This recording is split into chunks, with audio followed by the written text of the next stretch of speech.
Man, it's fairly hard to believe that yesterday was so awesome. It's bloody awful today, so I guess there won't be any flying done yet.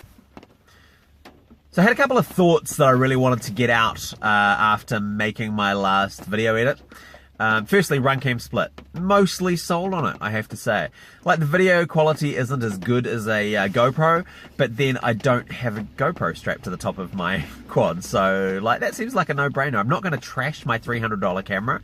I'm not going to have all that extra weight sitting on top. I've got a much smaller frame now, so I'm not even sure where a GoPro would fit right now. So that trade-off I'm quite happy with. The SD card slot thing, I kind of feel like they should be able to fix that sort of stuff in the firmware settings, maybe. Yeah, I like the fact that my SD card dislodging, potentially, mid-flight, leading to cutting down on my FPV feed frame rate. It's a little bit shit, to be honest. But it only happened once, and I'm willing to give them the benefit of the doubt and say it was a weird glitch. But yeah, so I kind of still reserve my judgment on the SD card slot thing. One of the options is to hot glue the SD card in. That's less than ideal though, because I'm still having issues reading from it. When I plug it into my computer, it kind of just doesn't show up. Again, I can't guarantee that's not my cables. I've had a few issues with my USB controller on my computer as well, so it could be that. I really don't know for sure. I have to do a little bit more investigation on that front. But yeah, hot gluing it in probably isn't the best solution for me, to be fair. If I had to though, like, I've got a 32 gig card. I can't see that ever being filled up in a single day's flying. Really?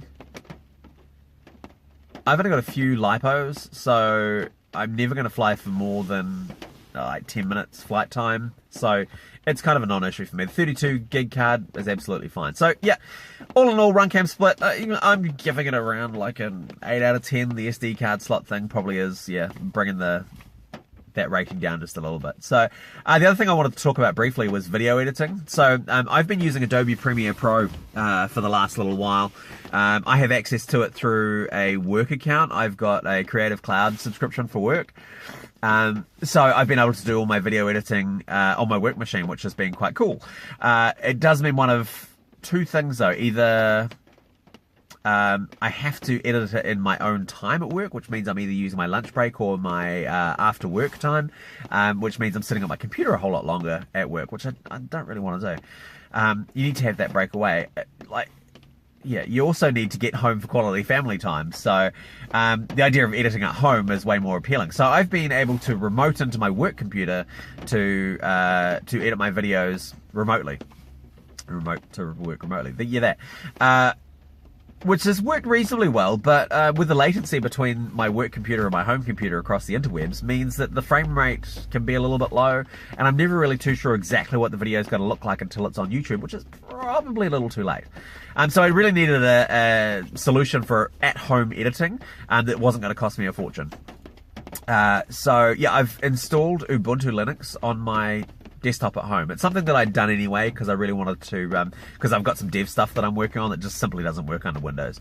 So I decided to have a sniff around for some video editing software. Now I've come across a program called KDen Live. It's something that's really easy to install. You can just run a command in the command line, which makes it a little bit geeky, I guess. It just downloads, installs, and it's basically got most of the features from Premiere Pro out of the box, completely free. I mean, you can judge for yourself. You look at my last video, there's really nothing wrong with it. Like, it's not super production quality, but I didn't do any color correction. I can do that in KDen Live. I messed around with the audio and snipped up a couple of files. Like, it took me no time at all to do that, so I'm pretty happy with that too. It's certainly a much better option in terms of price point, which is Beardo's favourite point. But yeah, it does the job. Definitely does the job. It seems to have most of the features that I was using in Adobe Premiere Pro anyway, so like, I'm pretty sold. Yeah, I'm pretty happy with that. So yeah, so Runcam split. KDen Live on Ubuntu. thanks team for tuning in once again. It's been great to have you here. If you find the information that I've got in here is helpful or interesting, then just drop us a comment down below. If I've said something that you think is wrong, then also drop a comment down below. Yeah, let's get this thing moving. Catch you guys later.